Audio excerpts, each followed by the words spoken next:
प्रभु, मेरे जीवन के पिता और स्वामी, मुझे उनके वश में ना पड़ने दे और उनके द्वारा मेरा पतन ना होने दे।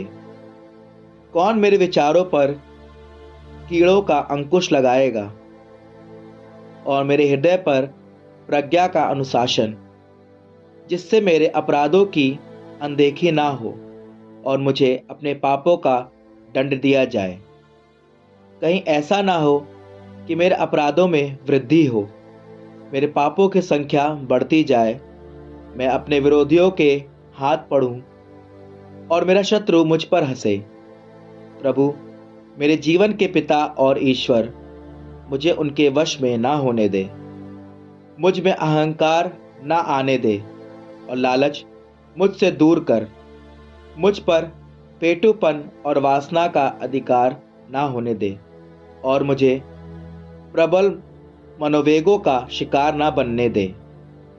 पुत्रों, सुनो, किस प्रकार मुंह को वश में रखना चाहिए।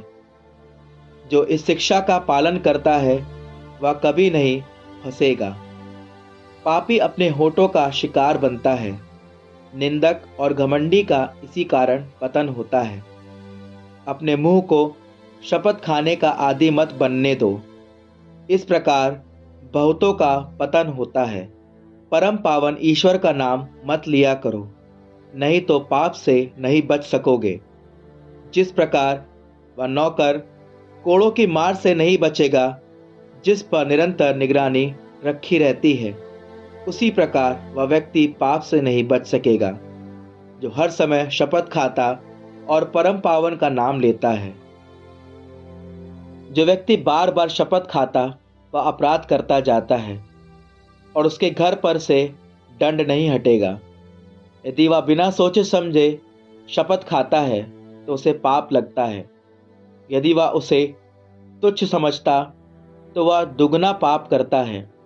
यदि उसने अकारण शपथ खाई तो वह निर्दोष नहीं माना जाएगा और उसके घर पर विपत्तियां आ पड़ेंगी। एक ऐसी भाषा होती है जो मृत्यु दंड के योग्य है, वह याकूब की विरासत में सुनाई नहीं पड़े। भक्त जन ऐसी भाषा का प्रयोग नहीं करते और इस प्रकार पापों से दूषित नहीं होते। अपने मुंह को अश्लील बातों का आदी ना बनने दो, क्योंकि इस प्रकार तुम शब्दों द्वारा पाप करते हो। जब तुम बड़े लोगों के बीच बैठे हो तो अपने माता पिता को याद रखो, कहीं ऐसा ना हो कि तुम उनके सामने मूर्ख बनो। तब तुम चाहोगे कि तुम्हारा जन्म नहीं हुआ होता और अपने जन्म के दिन को अभिशाप दोगे। जो अश्लील बातचीत का आदी बन गया है वह जीवन भर सभ्य नहीं बनेगा।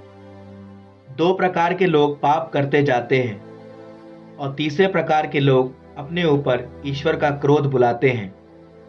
प्रबल वासना प्रज्वलित आग जैसी है, वह भस्म हो जाने से पहले नहीं बुझती। जो मनुष्य अपना शरीर व्यभिचार को अर्पित करता वह तब तक नहीं संभलेगा जब तक आग उसे जला ना दे। व्यभिचारी को हर प्रकार का चारा मीठा लगता है, वह तब तक उसे नहीं छोड़ता जब तक वह नहीं मरता। जो व्यक्ति व्यभिचार करता और मन ही मन कहता है, मुझे कौन देखता है, मेरे चारों ओर अंधेरा है, मुझे दीवारें छिपा रही हैं, मुझे कोई नहीं देख सकता, चिंता की बात ही क्या है।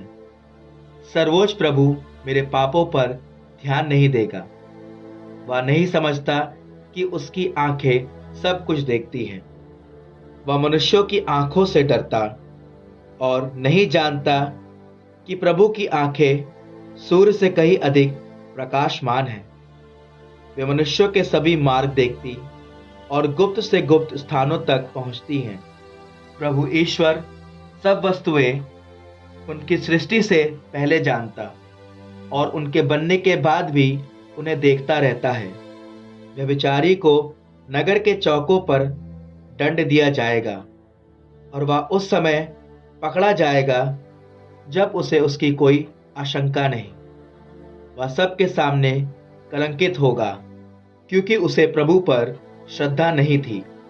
उस स्त्री को भी वही दंड दिया जाएगा जो अपने पति के साथ विश्वासघात करती और उसे ऐसा वारिस देती है जो उसकी अपनी संतान ना हो।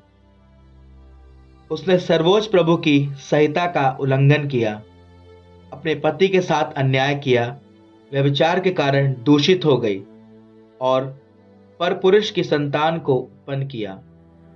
वह सभा के सामने प्रस्तुत की जाएगी और उसकी संतान दुखी होगी। उसके पुत्र जड़ नहीं पकड़ेंगे और उसकी टहनियां फल नहीं उत्पन्न करेंगी। उसकी स्मृति अभिशप्त होगी और उसका कलंक सदा बना रहेगा। इस प्रकार बाद के लोग जान जाएंगे कि प्रभु पर श्रद्धा से बढ़कर कोई बात नहीं और उसकी आज्ञाओं के पालन से अधिक मधुर कुछ नहीं।